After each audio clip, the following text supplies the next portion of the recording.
Bismillahirrahmanirrahim. Assalamualaikum warahmatullahi wabarakatuh. Bersua dalam berita perdana malam ini, saya Razikin Abdullah dan saya Rafizah Haji Mahmud. Berita utama malam ini.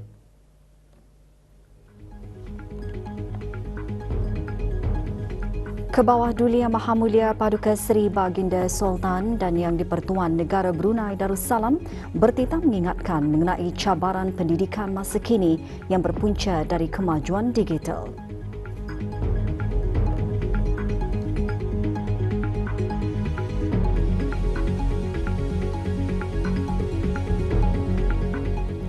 Kebawah Duli Yang Maha Mulia dan Kebawah Duli Yang Maha Mulia Paduka Seri Baginda Raja Isteri berangkat menghadiri majlis bersama rakyat dan penduduk negara Brunei Darussalam yang berada di United Kingdom dan Ireland.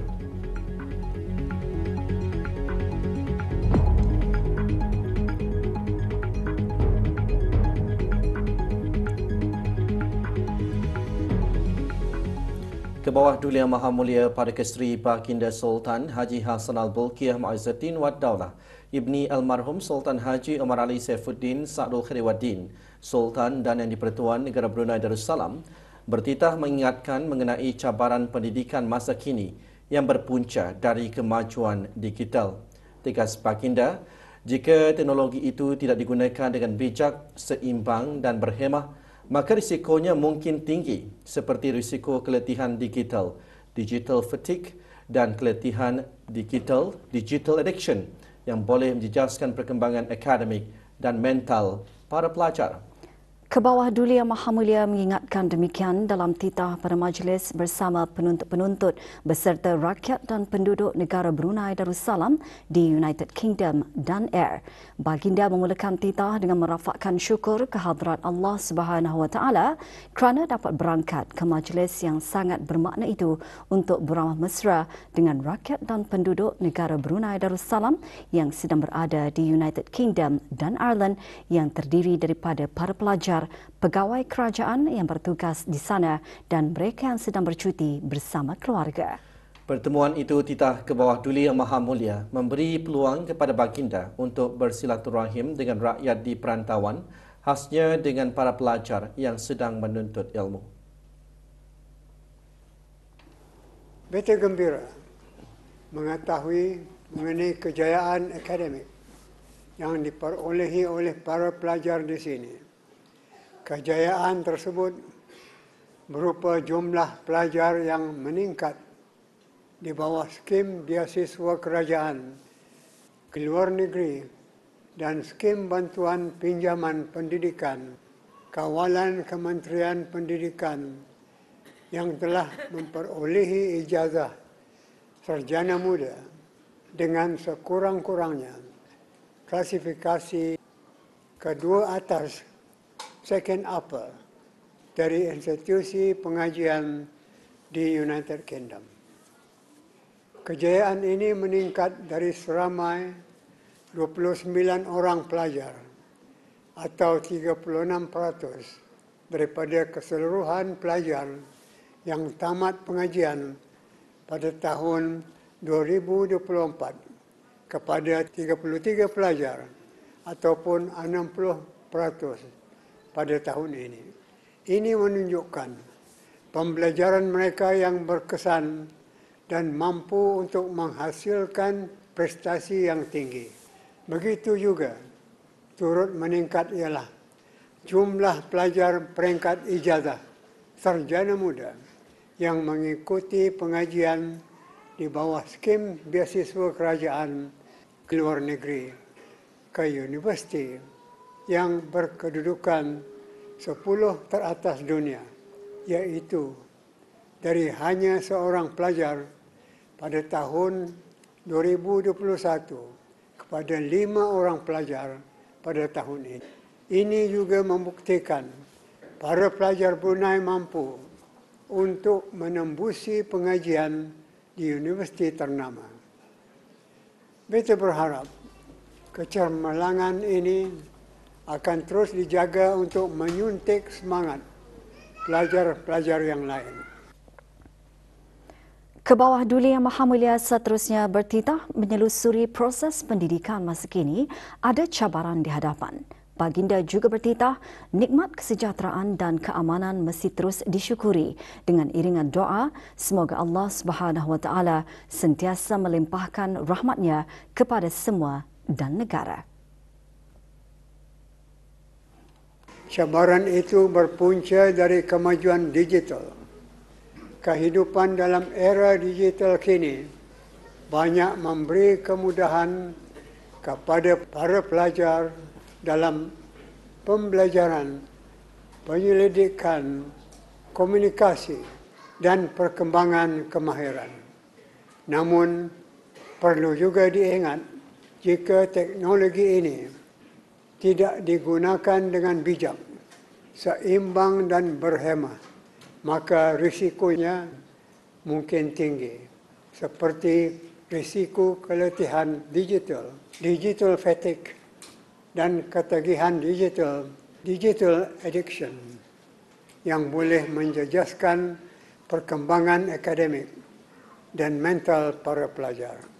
Dengan demikian, para pelajar mestilah bijak mengurus masa, menghadkan penggunaan media sosial dan permainan dalam talian online gaming, serta mengutamakan interaksi bersemuka dan beriadah di luar alam cyber. Selain itu, pelajar juga sangat disyorkan untuk mendekati atau berhubung dengan para pensyarah di universiti serta pegawai-pegawai di unit penuntut-penuntut bagi sebarang khidmat, nasihat dan bantuan demi memastikan kesejahteraan mereka sentiasa terjaga. Pada mengakhiri titah, Kebawah Duli Yang Maha Mulia menyarankan para pelajar supaya membuat perancangan kewangan yang teliti bersama keluarga berdasarkan kepentingan. Menyentuh mengenai kemampuan pula, beta ingin menasihatkan para pelajar bahawa dalam mengejar kelulusan yang lebih tinggi, mereka perlu bijak berbelanja mengikut keupayaan. Ijtihad untuk menambah ilmu memang digalakkan dalam Islam, namun ia perlu disusun dengan perancangan kewangan secara bijak. Jangan ia sampai membebankan diri dan keluarga dengan hutang yang tidak terkawal semata-mata untuk mengejar status. Buatlah perancangan yang teliti bersama keluarga berdasarkan kepentingan, bukan mengutamakan keinginan. Akhirnya, beta dengan tulus ikhlas mendoakan supaya para pelajar dan pegawai yang sedang berada di sini akan sentiasa dilindungi, diberkati, dan diberikan kejayaan yang cemerlang. Serta negara kita, Brunei Darussalam juga kekal aman, sejahtera, makmur, dan selamat di bawah perlindungan Allah Subhanahu wa Ta'ala. Amin ya Rabbal Alamin.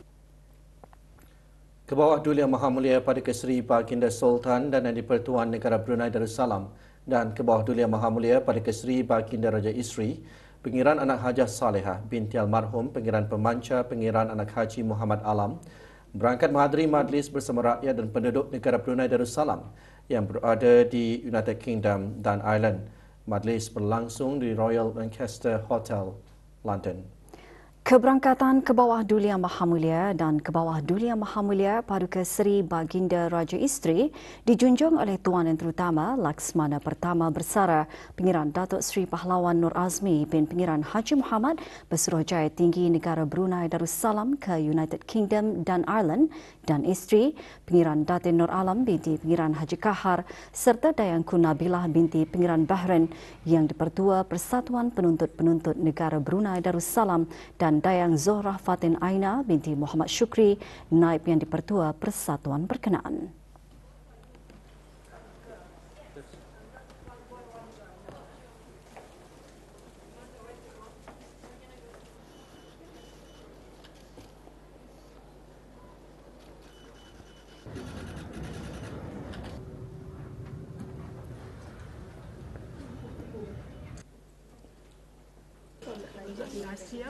Last 2 years, we have Mereka dia datang ke London.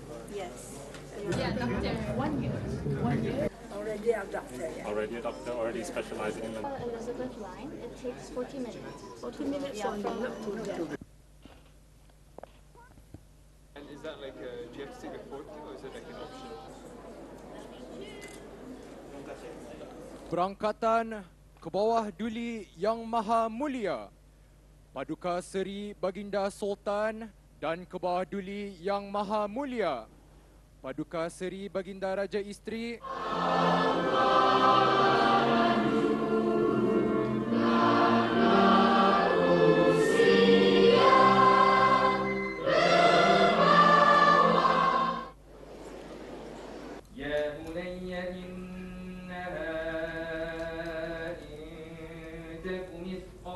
turut menyokong gagasan Raja berwawasan berdia pemaju cita negara ke arah melahirkan rakyat yang berakhlak. Wassallallahu wasallam ala sayyidina Maulana Muhammad wa ala alihi wa sahbihi wasallam. Walhamdulillahi rabbil alamin. Yang di-Pertua Persatuan Penuntut-Penuntut Negara Brunei Darussalam dalam sembah alu-aluan antara lain menyembahkan tema Majlis Raja Berwawasan Belia Pemacu Cita Negara mencerminkan kepimpinan baginda yang berpandangan jauh. Kebawah Duli Yang Maha Mulia berkenan menerima pesambah berupa sebatang raket badminton bersama sarung khas serta senaskah buku ristaan.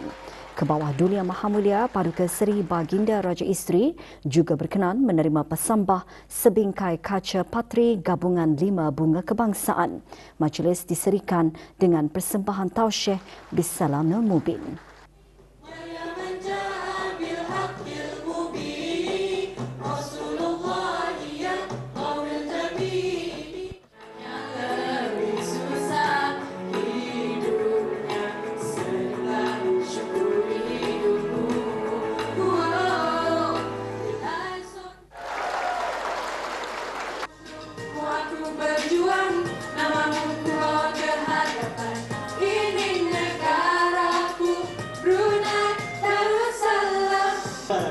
Itu tempat rakyat berbudaya dan sentiasa memberi salam.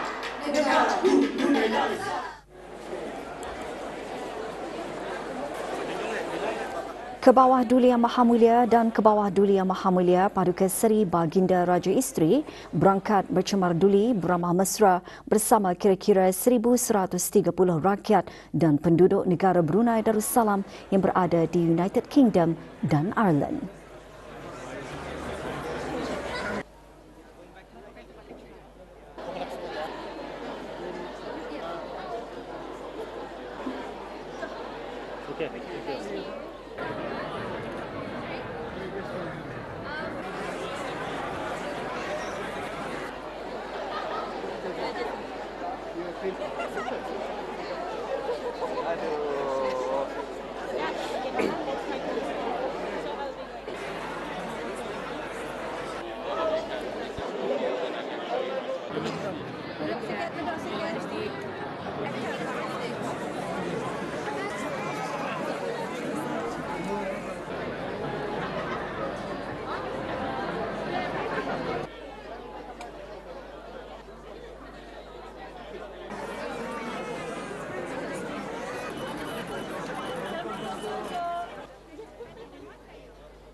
Persembahan tausyih bertajuk Bisalamil Mubin oleh gabungan kanak-kanak, remaja dan para penuntut negara Brunei Darussalam yang berada di United Kingdom antara lain mencerminkan iltizam pelajar untuk terus menerapkan nilai-nilai murni Islam meski berada di perantauan.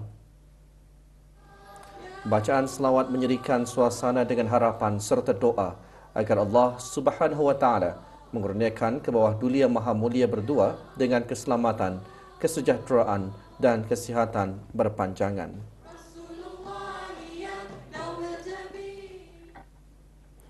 Mengukuhkan jati selain menerapkan falsafah Melayu Islam Beraja di samping menjaga pergaulan, mencerminkan nilai-nilai murni rakyat negara Brunei Darussalam.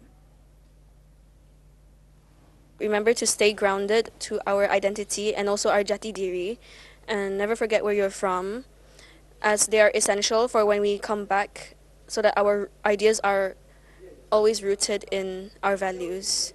So with this mindset, I believe that students are not only ready for future change, but also ready to help guide it in a way that is beneficial for Brunei's development. Yang belajar di luar negara ini hendaklah menjauhi sikap seperti kacang lupakan kulitlah, dan perlu menerapkan nilai-nilai keagamaan dan juga jati diri sebagai seorang rakyat Brunei, kerana ianya insyaAllah boleh menjadi panduan hidup dalam menghadapi pelbagai cabaran di kehidupan perantauan inilah. Sentiasa terbuka untuk belajar perkara yang baru dan juga memperbaiki diri. Karena saya percaya untuk menjadi seorang pemimpin yang baik, hendaklah seseorang itu mempunyai hati yang terbuka untuk memperbaiki diri dan juga mempunyai kesadaran diri yang penuh serta mempunyai keikhlasan untuk berkhidmat. I believe my strategy is to just try everything, even if it's outside my comfort zone. For me, I really believe in the peribahasa, jika tidak dipecahkan ruyungnya, manakan dapat sagunya.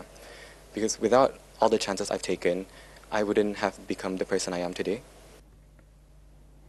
Wasan Milling Company Sendirian Berhad WMC memainkan peranan penting dalam menyokong keselamatan makanan negara Brunei Darussalam melalui pengeluaran beras tempatan. Ditubuhkan dan diperbadankan sepenuhnya pada 17 Mac 2022, WMC dimiliki sepenuhnya oleh Darussalam Assets. Syarikat tersebut secara rasminya mengambil alih operasi penghilangan beras daripada Jabatan Pertanian dan Agri Makanan pada bulan Ogos 2022, menandakan langkah penting dalam memodernkan keupayaan penghilangan beras negara. Kita ikuti laporannya bersama Hajah Asma Yatim, Haji Matusin.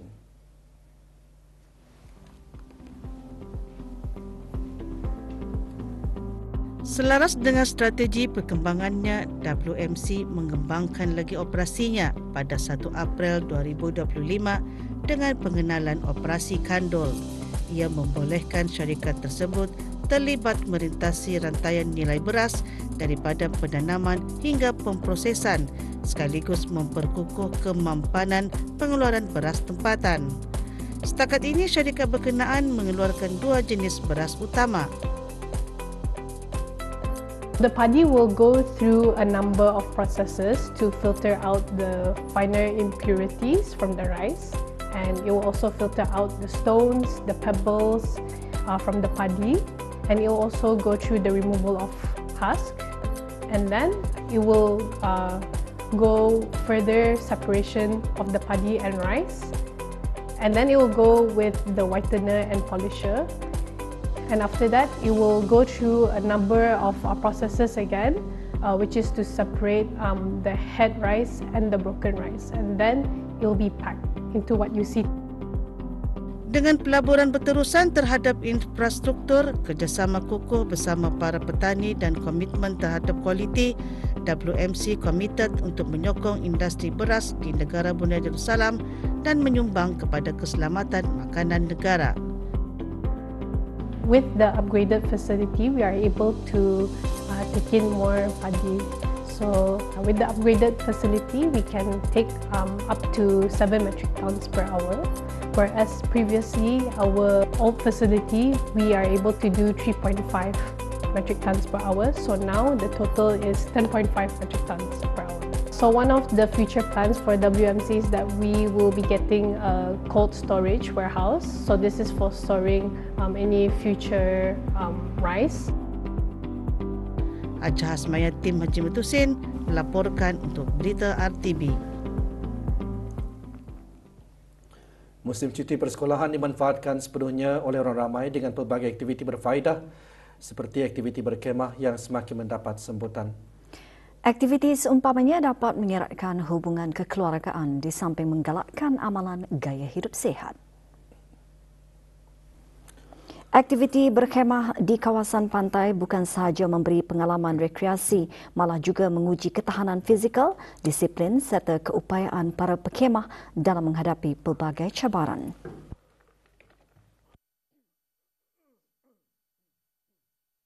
Ianya boleh mengeratkan silaturahim bersama dengan kampus-kampus yang ada di sini, and then boleh sharing ia punya ilmu camping. Ya, bukan saja camping ini ia akan selesai tidak. Tani melihat daripada cuaca, panas, hujan. Jadi di sana macam mana kita ni mengusahakan ke dia supaya camping ini boleh nyaman, family boleh nyaman apa walaupun dalam masa yang hujan, panas. Camping ini juga indah kosong juga ada macam mencabar dari segi aktiviti fizikal. Pasal memasang kemah ini ya memerlukan tenaga dan juga kreativiti juga lah dalam menghias kemah ini mengikut idea masing-masing. Ia boleh menambahkan disiplin sebagai remaja dan dari segi kesihatan tu ia boleh meluangkan masa bersama keluarga, kawan, orang-orang ramai, masyarakat dan sebagainya.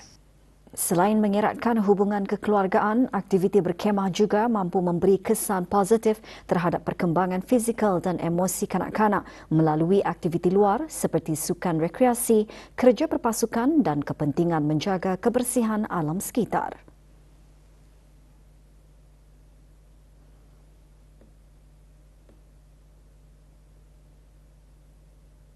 So this year I'm more fokus untuk kanak-kanak on the games, on the pertandingan permainan seni Brunei. So yang games yang dulu-dulu macam main simban, main tinting. So kami adakan aktiviti untuk dorang so that they would know also apa traditional permainan tani dulu-dulu yang I think kanak-kanak karangan ni dah tahu tu. So that's why aku pertengahkan ni supaya dorang mau expose lah, tahu akan sejarah tani punya games yang dulu tradisional lah tu.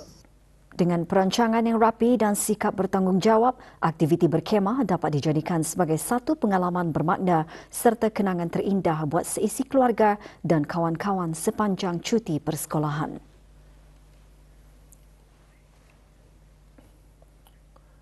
Platform penerbit Asia merupakan peluang besar untuk berinteraksi dengan para penerbit serantau kerana membantu perkembangan industri kreatif negara. Belia Negara Awang Faik Airuddin merupakan individu pertama yang menyertai perkemahan platform penerbit Asia.